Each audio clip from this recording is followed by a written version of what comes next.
Ser Podcast.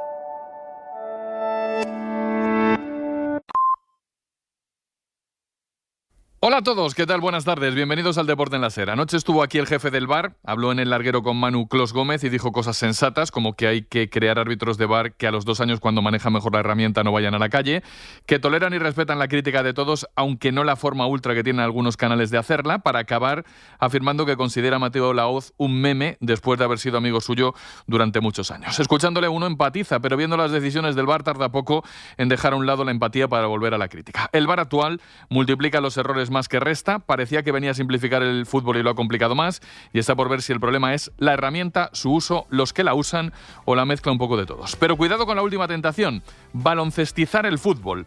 La idea con buena prensa de que los entrenadores pidan la revisión puede hacer del deporte rey el deporte rollo, con partidos de 100 minutos y tiempos muertos eternos, con la nueva trampa de poder parar un partido cuando te vaya mal. Avisados están. Las 3:01, comenzamos a ser deportivos.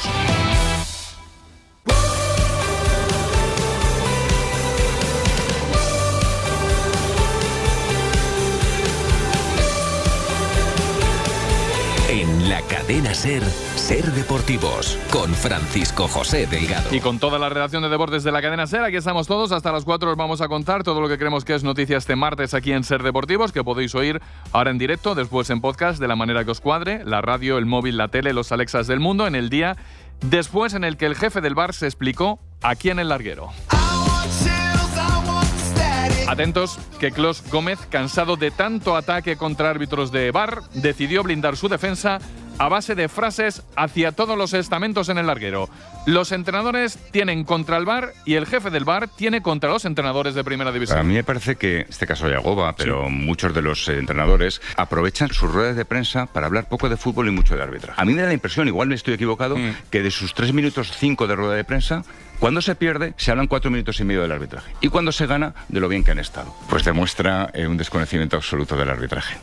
Marcelino. El VAR le llama porque cree que hay un error y le aconsejamos, le recomienda que revise la jugada. Contra los entrenadores de primera tuvo Clos Gómez. También contra el Real Madrid o contra el Real Madrid Televisión y las críticas de los clubes a través de sus canales de opinión. Me parecen lamentables. Es un medio de comunicación vinculado a un club. ¿Que está bien lo que dicen? No está bien. Pero me parece peor todavía que medios de comunicación normales tengan periodistas que generen violencia con sus comentarios acusándonos de robos y que pertenecen a medios tradicionales, cuyo público objetivo no tiene por qué ser el de un equipo o el de otro. Y para finalizar, tuvo también para las palabras de Mateo Laoz en COPE, en donde cargó contra los árbitros actuales por el caso Negreira, en cuya etapa Mateo Laoz también estuvo. Yo fui un gran amigo suyo, lo digo en pasado.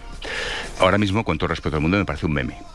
Me parece un meme. Todo lo que dice es absolutamente criticar, por criticar, está absolutamente resentido con el comité de árbitros y la verdad que es una pena. Fue un buen árbitro, gran árbitro, pero ahora mismo está en un proceso de difamación absoluta de todo.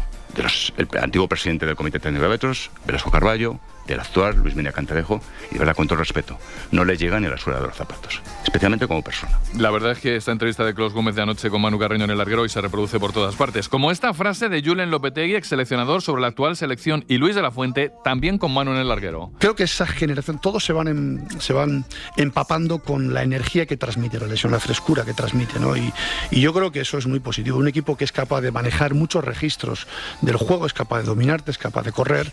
Creo que Luis también tiene la experiencia para saber que vengas de donde vengas, es verdad, unos por un lado, otros por otro, te van a tratar de discutir hasta que ganas. Esto es así, el mundo del fútbol es así, y la selección luego creo que lo ha gestionado de una manera muy, muy, muy buena y ha conseguido pues, unos éxitos que hay que reconocérselos sin ningún tipo de dudas. Pero sin duda, un dato que les cojo prestado a los compañeros del País de hoy, la España de la Fuente encadena 23 partidos sin perder, que es uno menos que en el periodo dorado 2007-2009 y 6 menos que la mejor época entre 2010 y 2013. Así que estamos en registros históricos. Y me queda en la portada la imagen, que es ver cómo el Oviedo en segunda, equipo en posición de promoción, se ha cargado ya su técnico, Javi Calleja, en el tramo decisivo de la temporada. Cali González, cuéntanos, muy buenas. Hola, ¿qué tal? Muy buenas. Pues sí, están siendo las últimas horas frenéticas en el Real Oviedo. Ayer por la noche el club tomaba la decisión de destituir a Javi Calleja, pero hasta esta mañana no se lo comunicó al propio entrenador personalmente, que todavía tenía contrato hasta 2026. Los últimos malos resultados, la irregularidad del juego, la sensación de que el equipo se podía caer en cualquier momento del playoff y un mensaje que ya parecía no calar dentro del vestuario han sido los motivos para su destitución.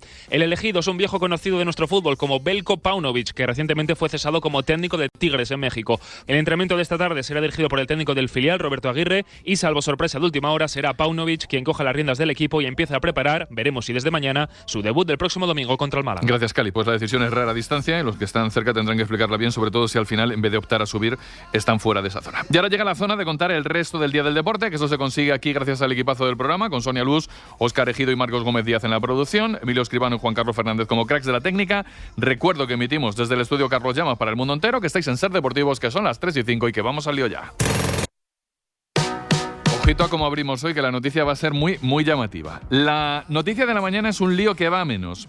En la semana del derbi de Sevilla, los clubes anuncian la normalización de las relaciones entre las directivas de ambos. Vamos a Sevilla, Fran Ronquillo, muy buenas. Hay noticia, buenas tardes, y por lo menos para nosotros en Sevilla de alcance, porque el Sevilla ha aceptado la invitación protocolaria del Real Betis para que acudan al palco los dirigentes. Por tanto, se acaba así un debate sobre si iban a estar o no en el Villamarín el día del derbi. Lo ha zanjado públicamente el propio José María del Nido Carrasco, el presidente actual, tras la invitación de Ángel Aro, y se normalizan las relaciones entre clubes. Sí, el Sevilla Fútbol Club ha aceptado la invitación del Real Betis Balompié y acudirá el domingo al palco del Benito Villamarín. Yo creo que al margen de la rivalidad tenemos que tener pues un clima de concordia, de honestidad, de sinceridad, y para ello es muy importante la comunicación y el diálogo en aras a solventar cualquier problema, cualquier conflicto que puedan surgir entre las distintas instituciones, en este caso entre el Sevilla y el Betis. Pues sinceramente nos alegramos mucho. Como lo hacemos de la recuperación de lesionados en los equipos de primera, que en este caso toca hablar de la de los centrales del Barça antes de jugar contra Osasuna. Adrián Soldevila, muy buenas tardes.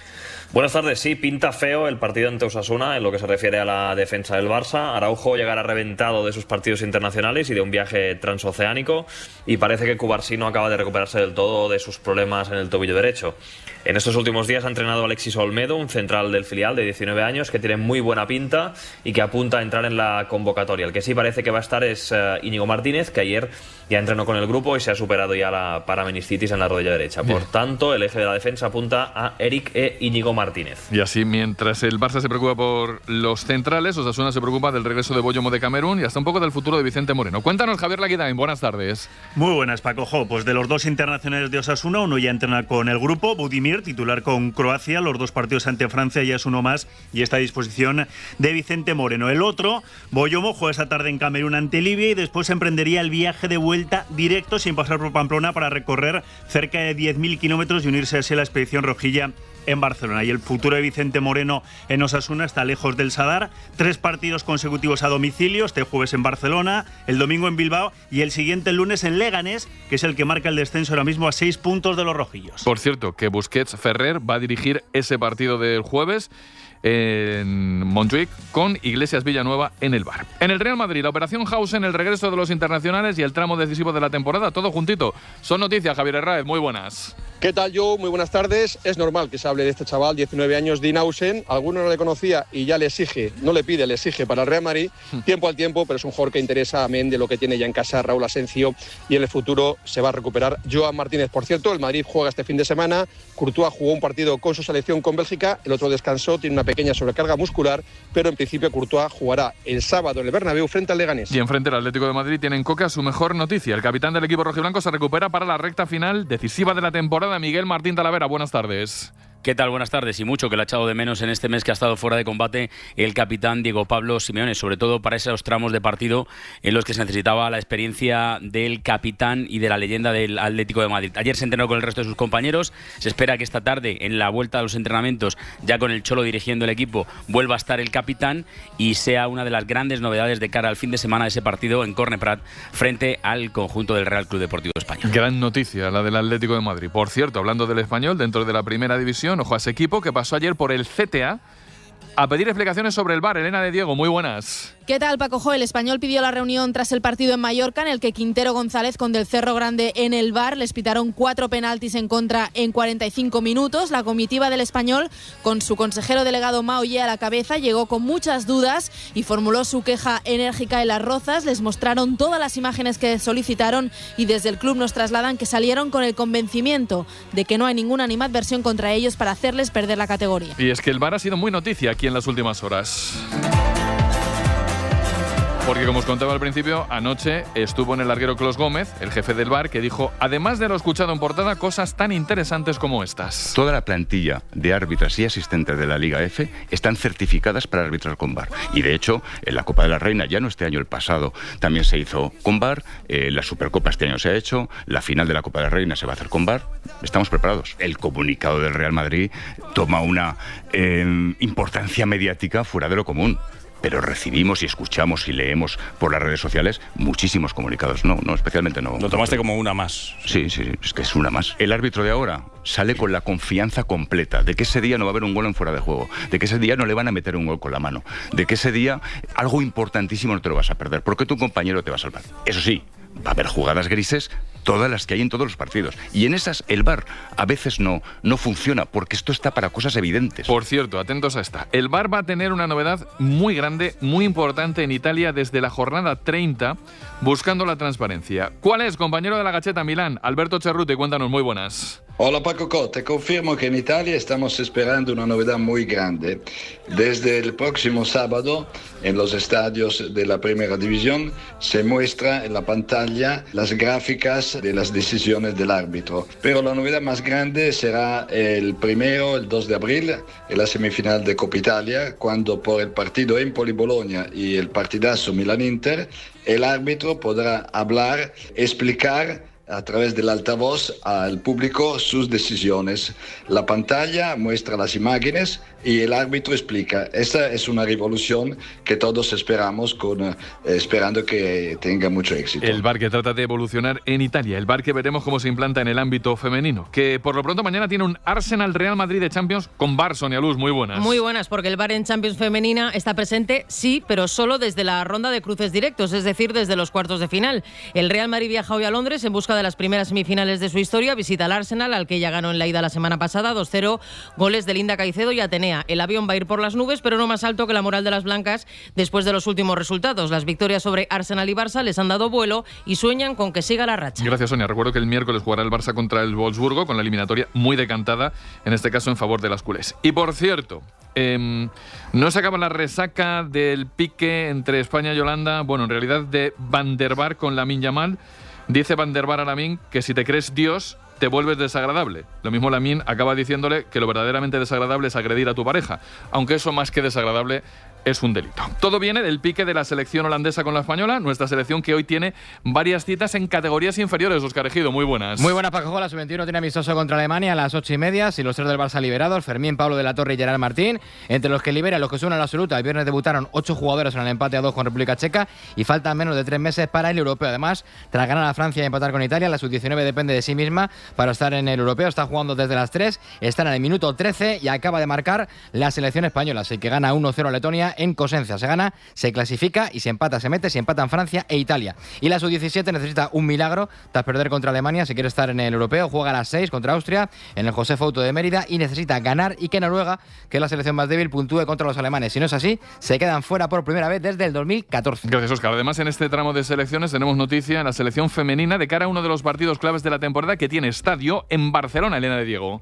Sí, porque la idea de la federación es que el último partido de la fase de grupos de la Nations League entre España e Inglaterra se dispute en el RCD Stadium. Será un partidazo entre la campeona y la subcampeona del mundo, y como España perdió en Wembley contra las inglesas, seguramente será el partido decisivo para el liderato del grupo 3, y es clave porque recordamos que solo las primeras de grupo pasarán a la Final Four de la competición. Pero en el ámbito de las selecciones hoy se juega un clasicazo. El Argentina-Brasil con Rafinha como protagonista y que puede dar con los argentinos clasificados para el Mundial. Bruno Alemán, buenas tardes. ¿Qué tal, Paco Jo? Muy buenas. Un superclásico de las Américas marcado por las fuertes declaraciones en la previa de Rafinha. Dijo que le iban a dar una paliza a Argentina dentro y fuera del campo y cosas todavía más fuertes. Puso calma ayer en la rueda de prensa previa Scaloni, diciendo que tiene amigos brasileños y que espera que sea un gran partido de fútbol en el que el morbo está puesto en un posible empate o victoria de Argentina, porque cualquiera de esos dos resultados, todo lo que no sea que Brasil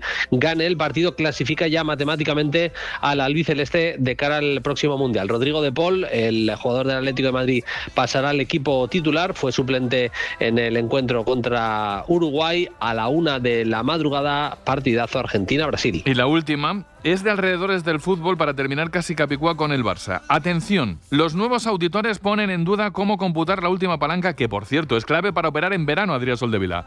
Sí, hay discrepancias entre el club y los auditores por la manera de computar la palanca de 100 millones de los asientos VIP. Recordemos que el Barça recuperó su fair play en este mes de enero gracias a esta operación, dejó de estar excedido después de 3 años, pues ahora el auditor, la empresa Crowe, tiene dudas de si puede computar los 100 millones enteros esta temporada o si tiene que dividirlos entre los 30 años de contrato, o, tercera opción, si tiene que computar únicamente los 58 millones ya ingresados, que dan 42. Ahí está la duda del auditor. Estas discrepancias se tienen que solventar en 6 días porque el día 31 de marzo el Barça tiene que mandar la auditoría de cuentas de lo que llamamos de temporada a la Liga, y ese dinero es importante para mantener el fair play limpio o volver a tener problemas para inscribir jugadores en el mercado de verano. Puede sonar denso, pero de esto depende lo que pueda fichar el Barça el próximo verano. Al polideportivo. ¿Qué tal? Voy a comenzar por Valencia con noticia que adelantan los compañeros en la cadena SER, que es un notición dentro del Mundial de MotoGP que asegura Cheste por muchos años en la élite. Chimo Masmano, buenas tardes. Hola, buenas tardes. Sí, tenía firmado hasta el año 2026, pues ahora se prolonga 5 más hasta el año 2031. Ha sido el propio CEO, el capitán general de Dorna, don Carmelo Ezpeleta, el que ha venido esta mañana junto a Amazon, el presidente de la Generalitat, que es quien paga la fiesta, y sabemos que entre 12 y 14 millones de euros le acabará costando anualmente el canon a la Generalitat. Pero nos garantizamos motos desde el año 99, que arrancó, hasta el 31 de forma ininterrumpida, salvo un año, el de la Dana, que fue el pasado, en el que Cataluña y el mundo entero corrió por Valencia. Ahora vamos con otra garantía. El baloncesto, que hoy tiene mucho. Euroliga, el Barça recibe en el Palau al Bayern. Josep Pons, buenas tardes. ¿Qué tal, Paco Jo? Barça y Bayern se enfrentan a las 8:30 en un partido clave para continuar en posiciones de playoff. Azulgranas y bávaros están empatados a victorias, con 17 triunfos. El conjunto de Joan Peñarroya deberá frenar la amenaza exterior de los alemanes, equipo que más triples anota de la competición, con el objetivo de lograr la 4ª victoria consecutiva en Euroliga y superar a un rival directo en la lucha por el playoff. Un poquito después, Real Madrid, Olimpia de Milán. Vitali con la duda de Campazzo. Marta Casas, muy buenas. ¿Qué tal, Paco Jo? Muy buenas. El momento de la verdad. 4 jornadas para el final y con opciones de meterse en el playoff, en el play-in o de quedar fuera. Semana de doble enfrentamiento. Hoy a las 9 menos cuarto en el Palacio contra el Milán de Messina, Mirotic y Koser, que regresa a la que fue su casa los últimos 7 años, con la presencia en el aire de Campazzo, que ya no pudo jugar el domingo en Málaga, y también de Bruno Fernando. Hoy Milán, el viernes Estrella Roja en Belgrado. Por delante quedarán París y Partizan. Y además hay un montón más en Eurocup y en FIBA Champions. Marcos Gómez Díaz, buenas tardes. Buenas, Paco Jo. En Eurocup a las 6 de la tarde el Basaksehir turco contra Gran Canaria, y por otro lado a las 8:30 Valencia Basket Apoel, y en FIBA Champions más partidazos. A las 6:30 de la tarde Ritas Unicaja. Los de Ivonne Navarro llegan de perder en ACB contra el Real Madrid, y a las 8 La Laguna Tenerife Baxi Manresa. Y cierro con ciclismo, segunda etapa de la Volta, en donde estamos a medio telediario de la montaña. Borja Cuadrado, buenas tardes. ¿Qué tal? Buenas tardes. Es la segunda etapa, que tiene un puerto de primera categoría que está a punto de subirse. De momento 3 ciclistas en punta con 1 minuto de ventaja, entre ellos el español Diego Uriarte del Kern Pharma. Es líder el británico Matt Brennan, el mejor de los favoritos en la clasificación general, Enric Mas, con 2 segundos sobre Roglic y 3 sobre Mikel Landa, y también Juan Ayuso. Por cierto, en tenis, Badosa no sigue en Miami y Novak Djokovic ha confirmado el retorno al Mutua Madrid Open, donde no había jugado en 3 de las últimas 4 ocasiones. Y 20, hasta las 4 más en Ser Deportivos.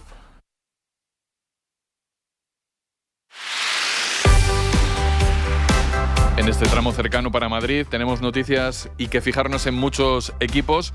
Vienen 2 de cara de 2 de los no muy habituales.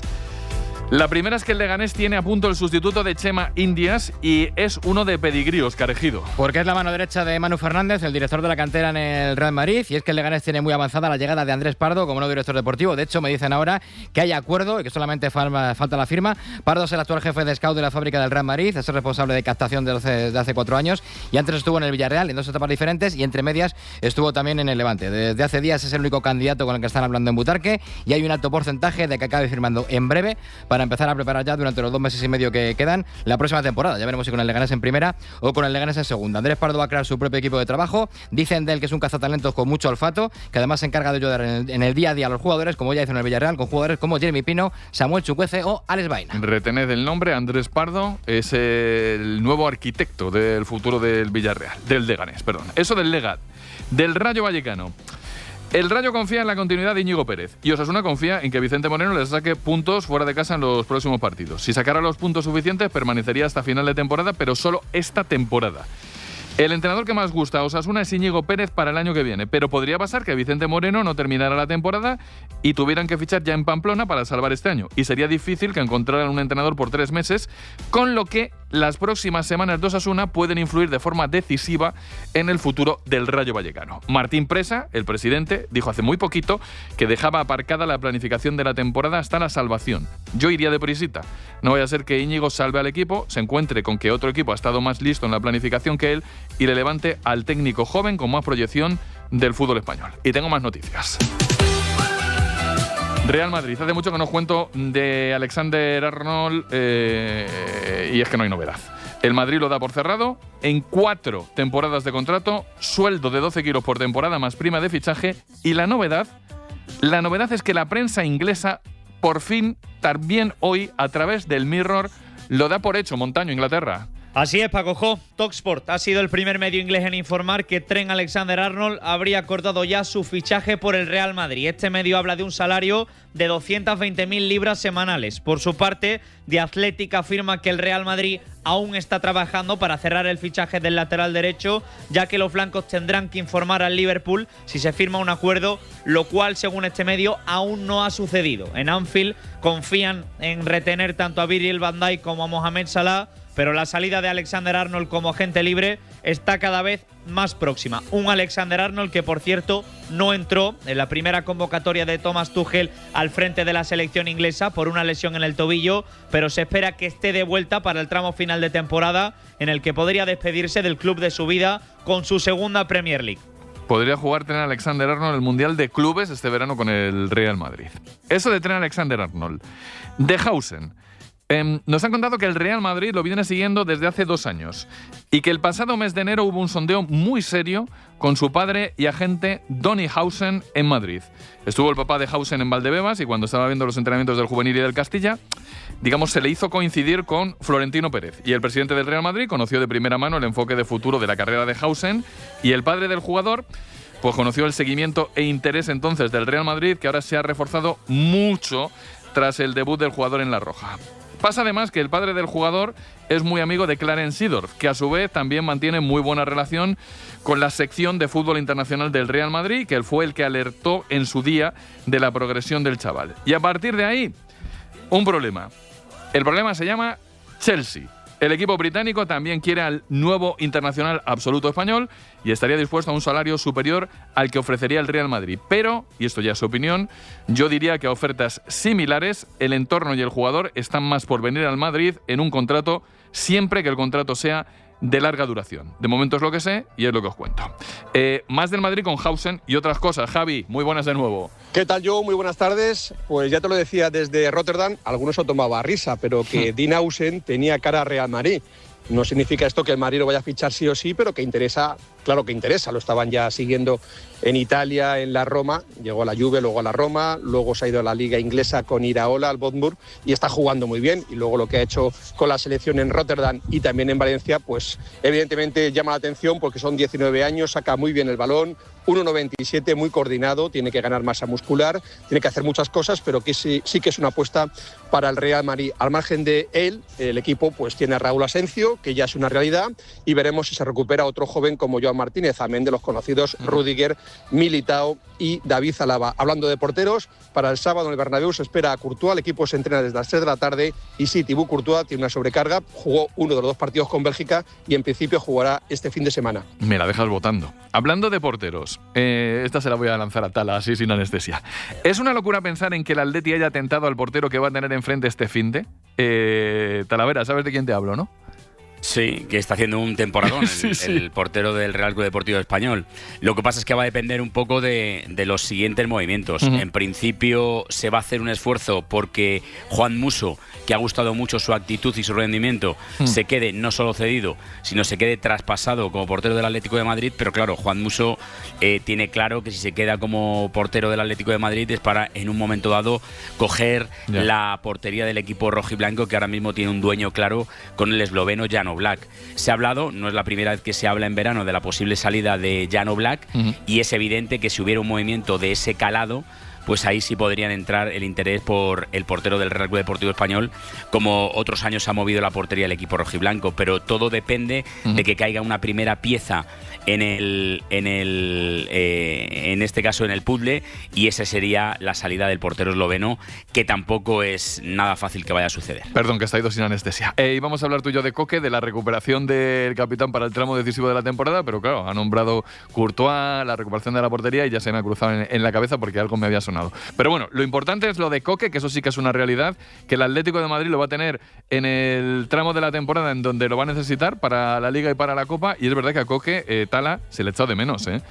Sí, es una pena que no haya podido estar en ese carrusel de partidos que queda todavía el de Copa contra el Barça, pero en ese partido de Liga de Campeones contra el Real Madrid, en ese doble enfrentamiento, e incluso en el del Barça de Liga, en Getafe, porque es un jugador que le da mucho equilibrio al Atlético de Madrid, que juega muy rápido cuando pasa por él la pelota y que sobre todo habría dado descanso y minutos de calidad seguro al equipo con extenuados, sobre todo Rodrigo de Paul y Pablo Barrios, aunque esté ese partido, algún partido por sanción. Es evidente que es una buena noticia, es evidente que va a tener que tirar de él y mucho en lo que resta de temporada Diego Pablo Simeone, que es otro que tiene su futuro en el aire. Amplió una temporada, dejaron todo apalabrado para seguir hablando y seguir con ese vínculo que une tanto al capitán con el club de una temporada más, pero bueno, eso hay que plasmarlo, oficializarlo, ponerlo negro sobre blanco. Es evidente que ha perdido sitio y protagonismo en los 11 del Atlético de Madrid de Koke, y a partir de ahí veremos si va a haber algún movimiento respecto a la leyenda, al jugador que más veces ha vestido la camiseta del Atlético de Madrid. Ostras, no soy capaz de imaginar al Atlético de Madrid sin Koke, pero bueno, que es verdad que se va cumpliendo años, pero yo creo que Koke va a seguir, todo el tiempo que él quiera en el Atlético de Madrid. Estaremos pendientes de todas maneras. Gracias, Tala. No pasa un abrazo que todos los días haya noticias sobre los 5 clubes de Primera División. Hemos contado una del Lega, hemos contado una del Rayo, hemos contado varias del Madrid, varias del Atlético de Madrid. El fin de año un Getafe-Villarreal. En ese partido un jugador cedido por el Villarreal está haciendo una segunda vuelta muy buena con Bordalás, y ahora se ve en el brete de la cláusula del miedo. La pregunta es, y aquí hay noticia, ¿el Geta va a pagar o no por Terrats? José Palacio, buenas tardes. Hola, ¿qué tal? Muy buenas, Paco. No va a pagar los 150.000 euros que llegaron a ese acuerdo de cesión tanto Villarreal como el Getafe. Básicamente porque la situación del equipo ahora es muy buena, está 9 puntos sobre el puesto de descenso, no es una de las jornadas límite de estar en las 3 últimas jornadas o 4 últimas jornadas de liga donde el Getafe se jugaría la salvación. Es verdad que es una pieza clave para José Bordalás, porque desde que llegó ha sido titular en todos los partidos de liga del Getafe, los 6, pero es que llegó también para el partido cuarto de final en el Metropolitano contra el Atlético de Madrid y también fue en titular, así que son 7 partidos en los que ha sido titular en los 7. De hecho viene del partido en el Sadar de marcar 2 goles, de hacer un partido sensacional. Lo que pasa es que es mucho dinero para el Getafe, y salvo que haya un cambio de ultimísima hora en el club y sobre todo el presi Ángel Torres decida que sí hace esa inversión, no va a pagar esos 150.000 euros, porque por ahora no es una situación límite la que vive el Getafe. Puede prescindir un partido de Ramón Terrats, que a pesar de ser un recién llegado sí que es un hombre clave en el 11 de Bordalás. Lo único malo es que va a ser otra baja la que sumar al equipo azulón, porque recordamos que no va a poder jugar el domingo a las 2 de la tarde contra el Villarreal, tampoco Cristantus Uche por esa roja que vio ante Osasuna. Pues nada, noticias de todos los equipos, de todos los colores y contadas aquí en este Ser Deportivos, que presumimos poco, pero es verdad que tenemos compañeros que se lo ocurran mucho y que dan noticias en todos los ámbitos del fútbol de Madrid, bueno, y en todos los ámbitos que acabe tocando. Para eso hay que currar y es lo que se merecen los oyentes de este Ser Deportivos. Gracias, José. Y termino, hasta luego, que iba a decir un abrazo. Y termino con las noticias cercanas, con una cita para ya mismo, para esta tarde, que es el partido vital de baloncesto de Euroliga que va a enfrentar al Real Madrid con el Milan en el Palacio esta misma tarde. Marta Casas, muy buenas de nuevo. Hola, Pacojo, muy buenas otra vez. A las 9:15 es la cita, 4 jornadas para el final, enfrentamientos directos por delante, no solo del Real Madrid. Para que te hagas una idea, los blancos llegan con opciones de todo, desde terminar en el playoff, hay opciones remotas, pero las hay, incluso de poder alcanzar el cuarto lugar, de meterse en el play-in o de quedar fuera de los 10 primeros en una pelea que hasta el último momento, en una batalla igualada, y nadie sabe lo que va a pasar, como dice el entrenador Chus Mateo. Seguramente, porque no se puede volver la vista atrás, hemos cometido errores, pero vamos a lucharlo y vamos a pelearlo. Eso está garantizado. Que luego no accedemos al playoff, que nos quedamos en play-in, que no accedemos al play-in, que ganamos la Euroliga, esos son cuentos. No sé lo que va a pasar. Lo de hoy es a las 9:15 en el Palacio de los Deportes contra el Milán, que está en una situación parecida. El equipo de Messina, Mirotic, un Coser que regresa a la que fue su casa los últimos 7 años, con la incógnita de Campazzo, que ya se perdió el partido del domingo en Málaga, también de Bruno Fernando, un equipo italiano el que va a estar enfrente, que consiguió ganar en la ida y que es el que más acierta en toda la competición. Es semana de doble enfrentamiento. Hoy van a jugar contra el Milán, el viernes tocará Estrella Roja en Belgrado y por delante quedarán otras jornadas contra París y contra Partizan. No habléis tanto por teléfono, que saturáis las líneas y luego no nos llegan bien los cuantos, que es lo que le pasa a Marta Casas. Hay mucha gente hablando a la vez, entonces claro, cuando os cogen todas las líneas telefónicas acabas pues con eso, lo que se denomina en jerga radiofónica, microcortes. Eso es lo que pasaba a Marta Casas en la crónica, pero yo creo que se ha entendido bien. Partido vital para los dos, Campazzo la duda y es verdad que Olimpia de Milán está en la misma situación que el Real Madrid, pero vamos, que el que nos queda cercano a nosotros es el Real Madrid y el que está ante una semana vital, primero en este partido ante Olimpia de Milán y luego el viernes ante el Estrella Roja fuera de casa. Y ahora es martes, toca un Iturrato.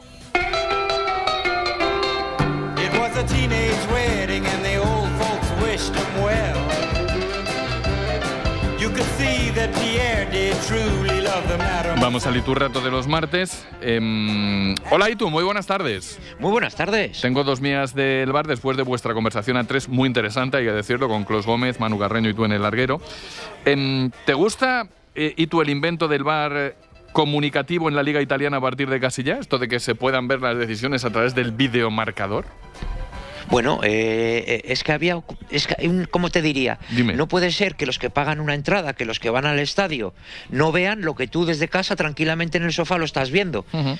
Yo creo que ahí chirriaba un poco, ¿no?, lo que es la comunicación ahora del VAR con el público, con los que pagan el espectáculo. Vale, o sea, que ¿te parece de justicia? ¿Te gusta más o menos? O sea, es una cosa así, ¿no? Lo que yo no, eso es que me parece de justicia, es decir, vale, yo en casa tranquilo, sin pasar frío, sí, sin pagar las entradas, veo la repetición de las jugadas y estás en el estadio y no sabes lo que ha pasado. Fíjate, me decía mucha gente cuando el famoso penalti, ya a ver si pasamos también página de Julián Álvarez, me decían, es que en el estadio no sabíamos lo que había pasado. En eso tienen toda la razón, o sea, eso es verdad y es verdad que la reflexión de Itu está acorde con la lógica. Y luego, el VAR low cost, ¿este VAR low cost femenino es mejor que nada o es un poco una falta de respeto al fútbol femenino también? El decir, bueno, pues es que como no hay medio pal grande, vamos a inventarnos una cosa ahí medio mezcla.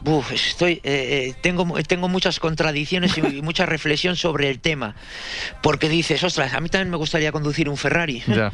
Pero no me da.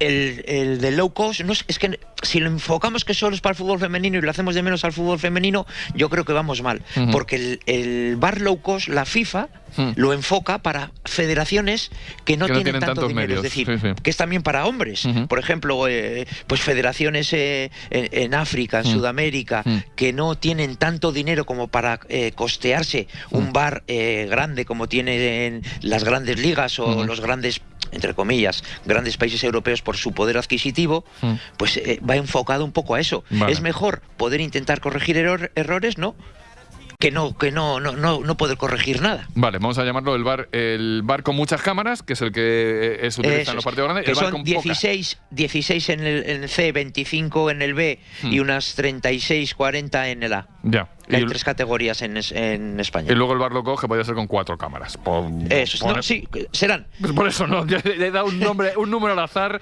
pues eso. Sí, que, 3, 4. El que me ha salido. Óscar Ejido, ¿qué pregunta la gente a través de Instagram? Mira, tenemos preguntas de actualidad, como qué piensa del penalti pitado de Holanda. Hay 2 preguntas sobre el clásico femenino, si es fuera de juego el gol del Barça femenino y si es gol legal el gol que le anularon al Barça. Pero como eso lo ha contestado en antena, yo casi que voy a las otras, que son más interesantes. Por ejemplo, Pepe Ruiz Seiker dice: ¿jugará Ronnie O'Sullivan en el Mundial de Snooker? ¿Será capaz de ganarlo? Ojalá. Estas son las buenas. Ojalá lo juegue. Lo que pasa que con este tema, con sus problemas que tiene de la cabeza, pues es complicado, ¿no? Es complicado que pueda volver a ganarlo. Esto más que una pregunta es una invitación. Dice fan 1780, ven a Marruecos. Ostras, ya me gustaría, ¿eh? Pues ya tienes casa allí. No, he arbitrado en Marruecos, he arbitrado en Túnez y te digo una cosa, ¿cómo viven el fútbol en Marruecos y en Túnez? La gente... no os lo podéis ni imaginar. Y no os podéis imaginar el control que tiene la gente marroquí del fútbol español. Alucinante. Es alucinante. Están los 2 países y para ellos la Liga Española es como si fuera su liga. O sea, que están así.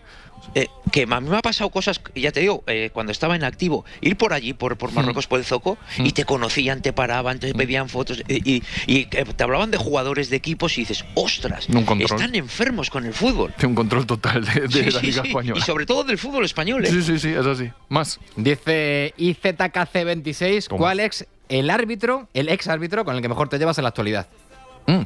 Amiguetes. Con muchos. Lo que pasa es que yo siempre he tenido siempre has tenido como una referencia en el arbitraje español y yo siempre lo he dicho que ha sido, y fíjate que ha sido con el que más he discutido, con Díaz Vega. Vale, pues mira, de la cuadrilla podríamos decir Díaz Vega. A pesar de las discusiones. Pues... Sí, muchas. A ver, si es que al final discutes, ¿tú no discutes con tus hijas? Discutes con la gente que te llevas mejor. Con el que te llevas mejor. Y el que está más cerca. Con tus hijas, discutes con tu pareja, discutes con tu familia, pues con los que te llevas mejor, son los que más discutes al final. Yo con el que no tengo nada que ver, no tengo discusión. Claro, pasas de él. Total. Dice Kiki 1979, jugador o jugadores de los que pensabas, hoy toca aguantar a este. Siempre lo he dicho, fíjate que me llevo muy bien con él. Xavi, perdón. Con Xavi. Aitor Zurdo. Pero es que pensé que habías acabado. Aitor Zurdo, ¿crees que son necesarias las prórrogas en eliminatorias en general? No, mira, yo creo que el fútbol ya creo que en bastantes países esto me puede ayudar más, igual Bruno que controla más de competiciones en el mundo, las están quitando. Las están quitando, ¿por qué? Porque cada vez ponen más partidos, claro. Y ¿para qué quieres una prórroga? 30 minutos. Es que es absurdo, o sea, es matar a los jugadores. No, es absurdo. A mí me gusta la gente que es consistente en sus ideas. Si tú eres consistente en tus ideas y mandas el mensaje como FIFA y UEFA, hay que preservar al jugador, hay que cuidar al jugador, pues sé consecuente con tu idea. Total. Quita la prórroga. Total. No puedes decir, hay que cuidar al jugador, vamos a poner más competiciones, mundialito de clubs, vamos a que jueguen prórrogas. Pues entonces no eres consistente en la idea de cuidar al jugador. Más. Dice Marcos del Campo, ¿harías jugar a Rafinha y a Araujo? Soy culé y por salud no lo haría. Si no hay central sano, tampoco. Vale, pero si eres brasileño y uruguayo dirías, oye, pues lo siento por los culés, pero primero está el país. Claro, porque tampoco especifica si lo pondría a jugar esta noche o si lo podría jugar cansado el jueves. Aquí solo miramos los intereses, nunca tenemos empatía por el otro, siempre miramos nuestros intereses. Si eres del Barça dirías, que no jueguen. Pero claro, yo cuando estaba jugando Nico contra Holanda digo, que me lo cambien en el minuto 10, claro. Pero luego dices, ostras, pero España lo necesita. Es que no se puede todo. No todo es imposible. Y Carlos Blanco 79 pregunta, ¿qué cambiarías del sistema arbitral ahora mismo? Ahora mismo. Ya. ¿Del sistema a las 3:39. Ostras, no, a ver, cambiar, no sé, que tuviesen muchísima más independencia. Vale, me parece. Eso sí que cambiaría. Ahora te voy a hacer una pregunta yo sobre lo que he dicho en el editorial, que estoy viendo que me están crujiendo a través de redes sociales, pero bueno, que eso es normal. O sea, nosotros no decimos que... Paco, tranquilo, hombre. Que si por cada vez que me critican me dieran €1, ahora mismo estaba en las Maldivas. Preguntas a través del WhatsApp. Hola, buenas tardes, Iturralde. Vamos a ver, te quería preguntar si no crees que con tanta polémica los árbitros están siendo últimamente un poquito influenciados en cuanto a pitar casi peor el arbitraje que lo que se debería estar pitando. Quizá me notes un poquitito el color. No, hombre, no, que cada uno puede pensar lo que quiere y tener el color que quiera, hombre, faltaría más. No, a ver, mejor o peor. Mira, ayer tuvimos una charla muy buena en el larguero con Klos. Yo no estaba muy de acuerdo. Él decía que no están pitando peor con VAR. Yo creo que a los árbitros sí que les hemos perdido, o han perdido ahora los que están arbitrando, el compromiso con el error que decía yo. Ahora pitan sabiendo que si fallan les van a avisar. Antes no teníamos ese colchón y creo que estábamos más por ver las cosas que porque nos las digan. Y yo creo que ahora el árbitro está como no sé cómo te explicarlo, decir, bueno, pues si no lo veo ya me van a avisar. Y entonces esa alerta que tienes en jugadas de área, en jugadas de roja, yo creo que baja un poco el nivel de atención, el nivel de compromiso, porque tienes esa máquina que te puede avisar. Vale, y la última es mía. He dicho en el comienzo que existe el riesgo de que se pueda baloncestizar el fútbol. Que haya una serie de bares que se pidan al final de los partidos y que sean utilizados para frenar el ritmo por los entrenadores, como se hace en el baloncesto, porque esto ya me lo sé, y que los partidos se hagan eternos y además se utilice el VAR para una cosa o el instant replay, como en el baloncesto, que no estaba programada. Tengo 30 segundos para escuchar tu opinión y tú sobre eso.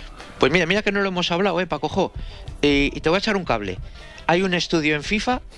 Cuando con el nuevo sistema del low cost, de que lo pidan los entrenadores, cosas positivas y cosas negativas. Cosas negativas, que cuando tú sigas con las dos challenges, al final, en minuto 80, para parar el ritmo del contrario, vas a obligar a que entre el VAR. Ya. Pues eso es lo que tú estabas comentando un poco. Sí. Pues eso está dentro de las cosas negativas de FIFA para estudiar el low cost. Es decir, que lo van a conseguir los entrenadores un tiempo muerto encubierto. ¿Para qué? Bajar el ritmo del contrario cuando están atacando mucho y que obliga a salvar y paras un minuto y medio. Bueno, pues nada, por lo menos ya veo que estoy en sintonía con mucha gente que sabe de esto. Gracias, Itu. Un abrazo. Me pongo en sintonía con Bruno Alemán.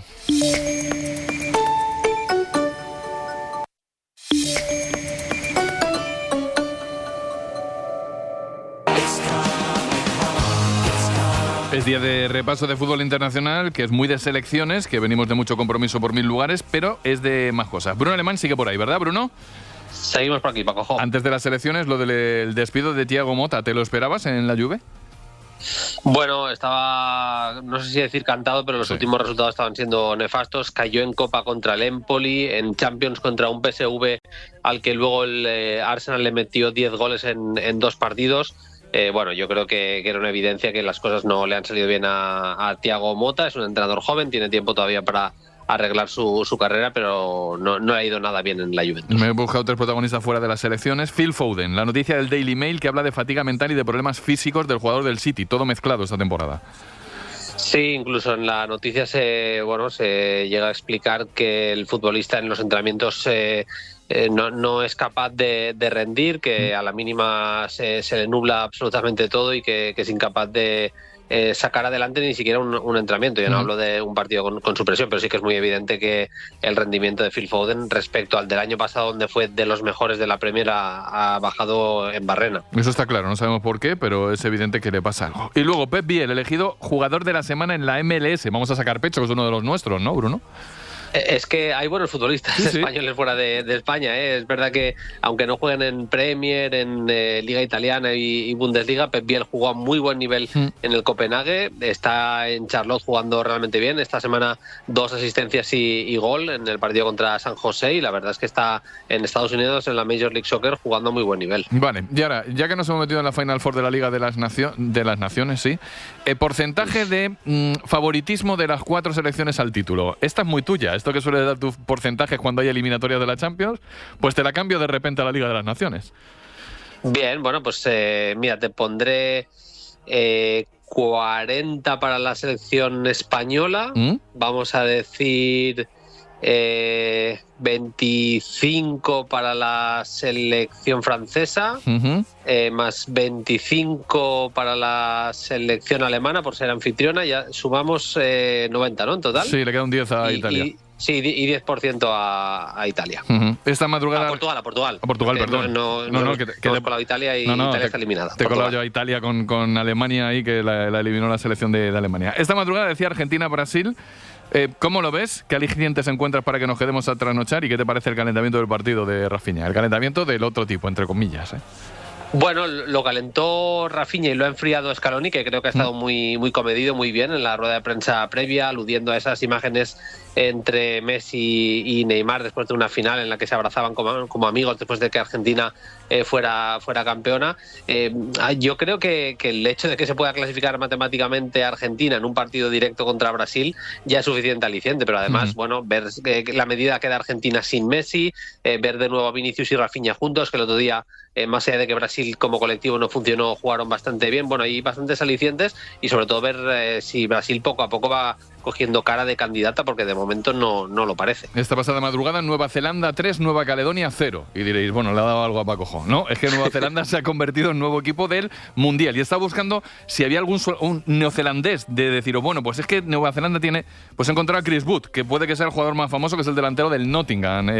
Bruno, este sí es conocido. Claramente, sí, claramente la estrella del equipo, el delantero centro que está firmando la temporada de su carrera en el Forest. Es una liga menor, vamos a decirlo así, la de Nueva Zelanda, aunque es verdad que compiten bien en la Champions de Oceanía, siempre con equipos campeones, y bueno, se han colado en el Mundial, que tiene mucho mérito. No lo he visto, que conste. Aquí hay que ser sinceros. Me iba a quedar a ver el Orlando Lakers y al final no lo vi tampoco, así que como para ver el Nueva Zelanda, Nueva Caledonia. Oye, ¿de qué vais en el Play Fútbol? Que hace mucho que no te pregunto. Bueno, hablamos de los partidos, obviamente, de selecciones los más importantes, pero de la transformación de la selección sueca, que no es tan habitual que tenga dos delanteros de la talla de Gyökeres y Alexander Isak, que seguramente van a ser dos de los puntas que vayan a mover el mercado de fichajes de este próximo verano. Y hablamos con Ferran Sibila, que es entrenador en Primera División en Suecia, en el Värnamo, y nos explica un poco las causas, los motivos de esta transformación. Siempre interesante escuchar Play Fútbol a través del podcast. Y aprovecho, Play Basket también. Un abrazo, Bruno. Otro yo, hasta luego. Recta final de Ser Deportivos.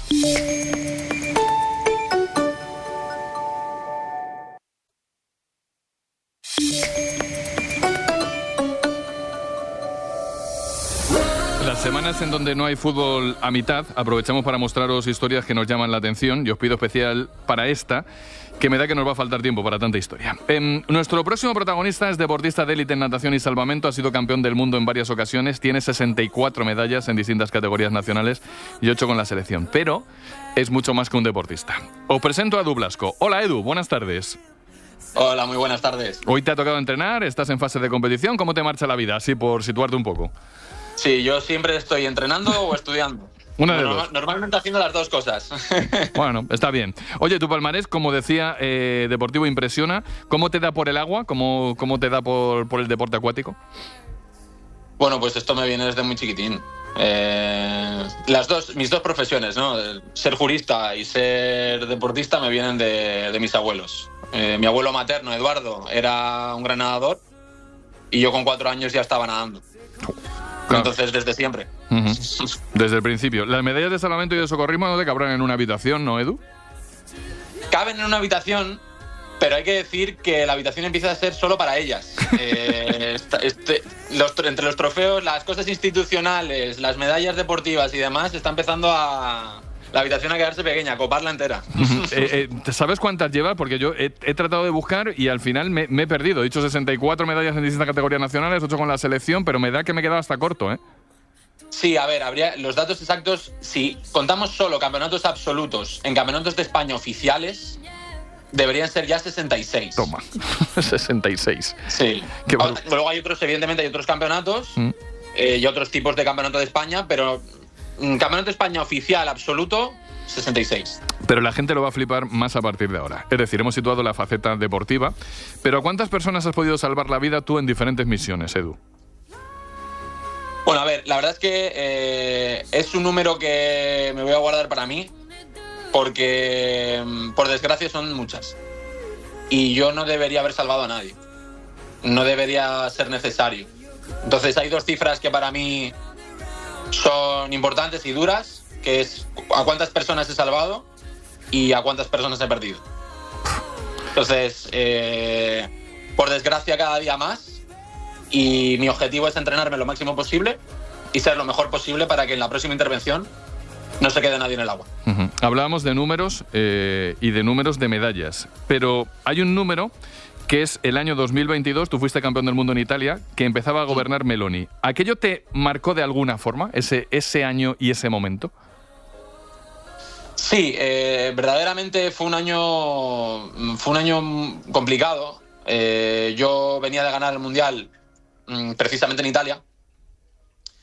Italia me daba la medalla de oro y un poco después hay una operación de rescate, que gente que estaba huyendo del conflicto, y pues nosotros efectuamos un rescate cerca de las costas de Libia y se nos detiene por ese rescate.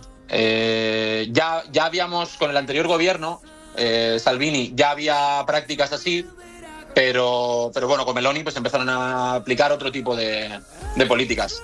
Yo, y el que me conozca, que haya seguido mis entrevistas a lo largo de estos 10 años, sabe que yo no me meto absolutamente con nadie, que yo lo único que quiero es proteger la vida, pero sí es verdad que aquello fue muy duro, porque uno se siente la hipocresía, ¿no?, que vivimos cada día en muy poco tiempo. El pasar de ser un campeón reconocido y que los mismos medios de comunicación que luego están grabando que te han detenido estén sacándote como si fueses un héroe, ¿no? Entonces es curioso. Es curioso, por no decir que es alucinante. Oye, Edu, sí. ¿Qué se siente al salvar a un migrante en una condición extrema en el agua? Salvar a una persona cuando lo está pasando mal es una responsabilidad, y yo creo que casi todos los que nos hemos podido dedicar a esto en algún momento sabemos que lo que se siente es eso, una responsabilidad enorme, y un pesar también muy grande, ¿no? Yo no siento miedo cuando estoy en una intervención. Estoy tan metido en lo que tengo que hacer y en que no se quede nadie, que prácticamente no hay sensaciones, no hay emociones. O sea, solo responsabilidad, el protocolo y estar muy compenetrado con los compañeros para que no se nos quede absolutamente nadie, ¿no? ¿Sabes? Estoy pensando en que, evidentemente, para salvar a gente tienes que tener una preparación física brutal, pero estoy pensando en la preparación psicológica que tienes que tener para lo de después, porque tú habrás visto cosas que es muy difícil de soportar si no tienes el cerebro muy entrenado, ¿eh? Verdaderamente es una muy buena reflexión, y te agradezco que lo hayas sacado, este tema, porque sí, dentro de que uno tiene que estar evidentemente muy preparado físicamente, sobre todo para un tipo de rescate, ¿no? Sobre todo cuando se descontrola. Cuando ya los protocolos han fallado, o hay alguna situación exógena que no controlas, o hay algún enemigo, directamente vamos a llamarlo así, porque ya sabéis que a las ONGs o en general a los periodistas y cada vez se les respeta menos y se les ataca.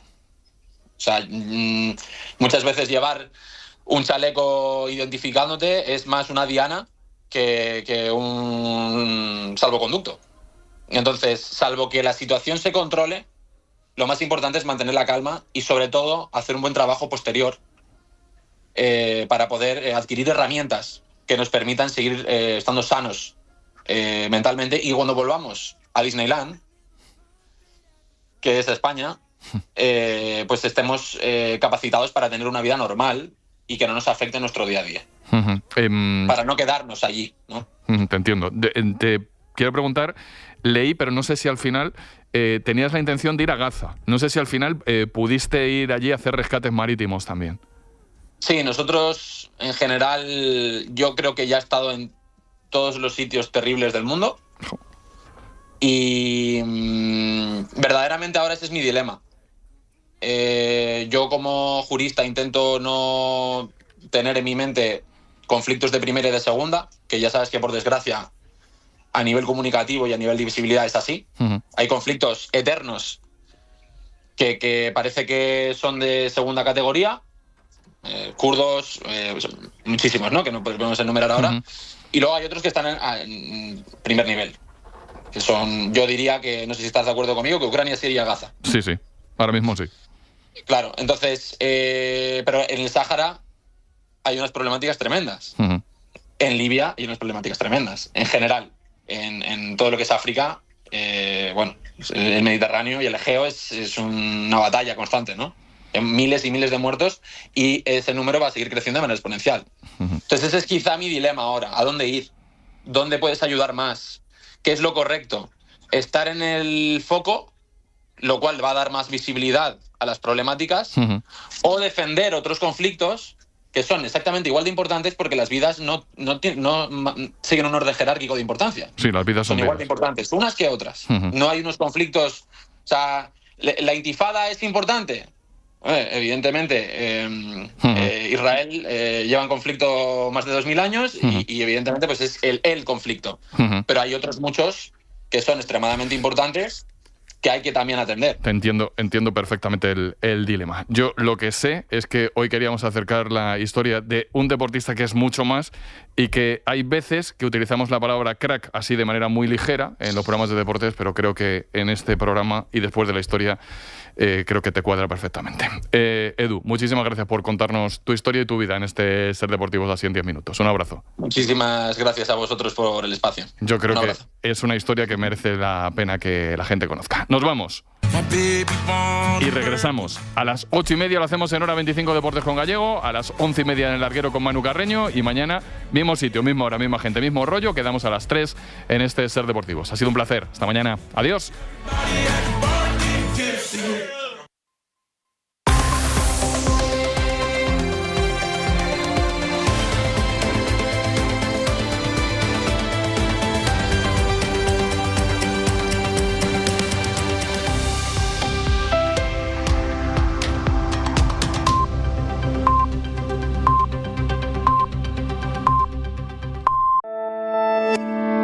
Cadena Ser.